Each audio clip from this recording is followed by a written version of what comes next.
భూమి బల్లపరుపుగా ఉండేది. మన చుట్టూ సూర్యుడు చంద్రుడు తిరుగుతున్నారని సూర్యుడిని చంద్రుడిని పూజించేవాళ్ళు. నేను చిన్నప్పుడు ఒక పద్యాన్ని నేర్చుకున్నా. మీలో ఎవరు నేర్చుకుని ఉండరు ఆ పద్యాన్ని. ఎందుకంటే మీ వయసుకు వచ్చేటప్పటికి ఆ పద్యాన్ని డిలీట్ చేసి పడేశారు. వేస్ట్ అన్న. ఇంతకీ ఏంటి ఆ పద్యం అంటారేమో, చందమామ రావే, జాబిల్లి రావే, కొండెక్కి రావే, గోగిపూలు తేవే, బండి మీద రావే, బంతిపూలు తేవే, తేరు మీద రావే, తేనె పొట్టి తేవే, అన్ని తెచ్చి మా అబ్బాయికి ఇవే. ఎందుకని ఆ పాట పాడారంటే చందమామ తిరుగుతూ ఉంటది కాబట్టి వస్తుందని.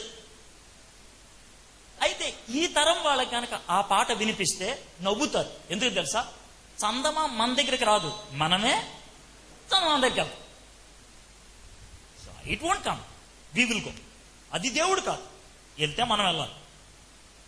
అయితే అప్పట్లో అని అనుకునేవాళ్ళు భూమి బల్లపరుపుగా ఉంది తిరిగేదని.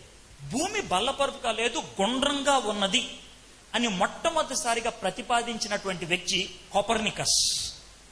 ఆ కోపర్నికస్ యొక్క ప్రతిపాదనని తీసుకొని ప్రపంచానికి అందించినటువంటి వ్యక్తి గలీలియో. గలీలియో దాన్ని ప్రతిపాదించినప్పుడు ఆయన వయసు 29 ఏళ్ళు, 29 years. ఆ టైంలో క్రైస్తవ మత నాయకుడైనటువంటి పోప్ జాన్ పాల్ అప్పట్లో, ఈ ప్రతిపాదన ఎక్కడైనా చెప్పావా చంపేస్తాం నిన్ను అన్నాడు. అంటే గలీలియో నోరు మూసుకున్నాడు, ఎవ్వడికి చెప్పలేదు.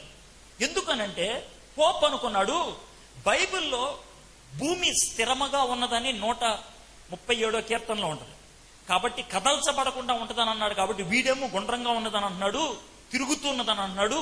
ఇది పొరపాటు, బైబిల్కి విరుద్ధం అని నోరు తెరవలేదు. కానీ పొరపాటు కానే కాదు, గలీలియో చెప్పింది వాస్తవమే, బైబిల్ చెప్తుంది కూడా వాస్తవమే. ఎలా అంటేనేమో యెషయా గ్రంథం 40వ అధ్యాయం 22వ వచనంలో ఈ మాట ఉంటుంది. యెషయా 40:22 భూమి యొక్క ఈ ఉపరితలం మీద, సర్కంఫరెన్స్ మీద, ఇంగ్లీష్ లో సర్కంఫరెన్స్ అని ఉంటుంది, హీబ్రూ భాషలో కుగ్ అని ఉంటుంది, భూమండలము అని తెలుగులో ఉంటుంది. మండలం, రౌండ్. భూమండలము పైన నువ్వు ఆసీనుడిపై ఉన్నావు అని యెషయా 42లో ఉంటుంది.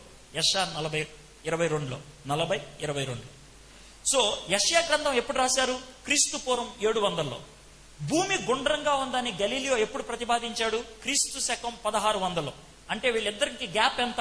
2300 సంవత్సరాల క్రితం. 2300 సంవత్సరాల ముందు యెషయా రాశాడు భూమి గుండ్రంగా ఉంటుందని. దాన్ని శాస్త్రం రుజువు చేసింది. ఓకే, దాంట్లో ఎటువంటి డౌట్ లేదు.